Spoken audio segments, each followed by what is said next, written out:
It's Wednesday, May 8th, 2013. We're down here at the Pavilion, an historic part of Detroit Lakes. And we're looking out over Detroit Lake at the ice on it. And if you think it's never looked like this when the fishing season approaches, I think it was May 17th, 1950 when the ice went off Detroit Lake. And this year, the way it looks, we're definitely not going to lose the ice this week. And this will probably be the second latest ice off in history. There was one other time, May 12th, 1893. The ice didn't leave the lake until May 12th.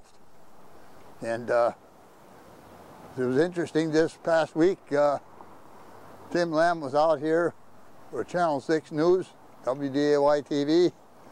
They bored a hole in the ice over by the Holiday Inn, and it was 34 inches thick.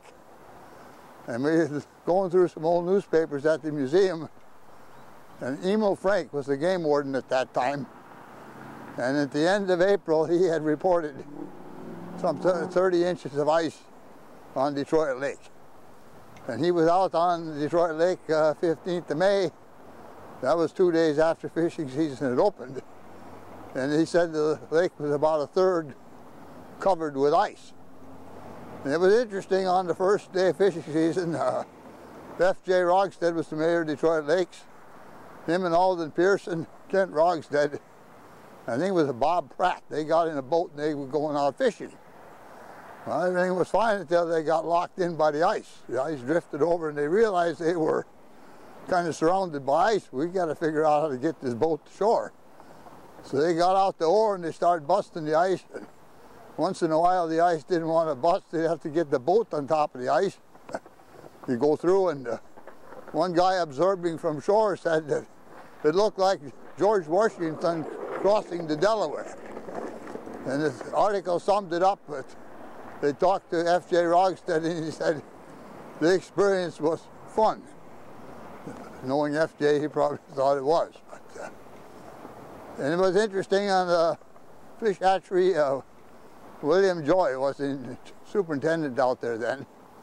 And he said that some areas they probably had to close for fishing because if the northerns and walleyes were over the spawning beds, they didn't want people fishing in those areas. They couldn't transplant fingerlings and fry until the ice was off the lake. They said it took about 45-degree water before things really got good for fishing. That year on Memorial Day was May 30th. They thought that by that time fishing would be a lot better. The first weekend fishing season, there was one, I think it was Dwayne Johnson, had brought in a 6-pound, 13-ounce walleye to Coast to enter in the fishing contest.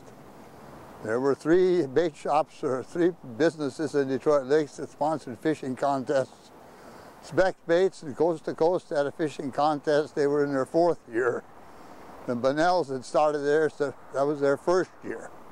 And the grand prize at the end of the fishing season, which was October 1st, they called it, they give away an outboard motor. One guy got an Evinrude, I think one guy had a Champion, and then maybe one other one was a Johnson motor.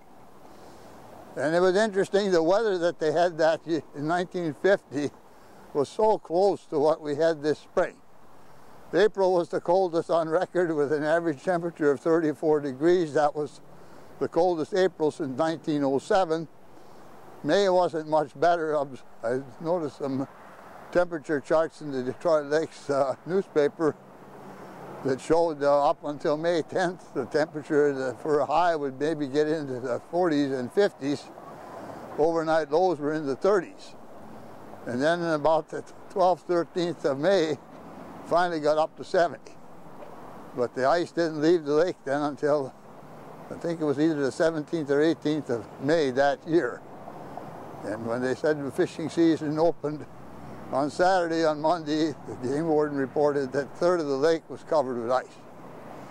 And at the time of 1950, Clemke Vogt owned the big dock here that was down at the foot of Washington Avenue. And he'd predicted earlier in May that it didn't look like he was going to get the big dock in time for fishing season because, of course, the ice had to be off the lake. And he didn't get it in, of course, and then he started putting it in. The ice went off the lake on the 17th. He started putting in the dock, and they figured they'd have it in by Sunday, on the 20th of May. Now it's interesting, when this ice goes off the lake, sometimes if you get a wind and conditions are right, they'll start pushing up on the shore. We do have a picture here we found at the museum that was taken in 1914 that shows the ice pushing up on the shore of Detroit Lakes. It's hard to say what's going to happen this year. We haven't got any wind in the forecast. We might be okay. But as I drove up here this afternoon at 3 o'clock, I noticed over by the boat landing on Detroit Lake there was a very little bit of ice that had been pushed up on the ledge. But other than that, right now everything looks good. I was down here this morning. There was about 30 feet of open water between shore and ice. And right now when we're down here at 3:30, 4 o'clock in the afternoon, it's pushed it right up against the shore. It's just a warm day, overcast sky.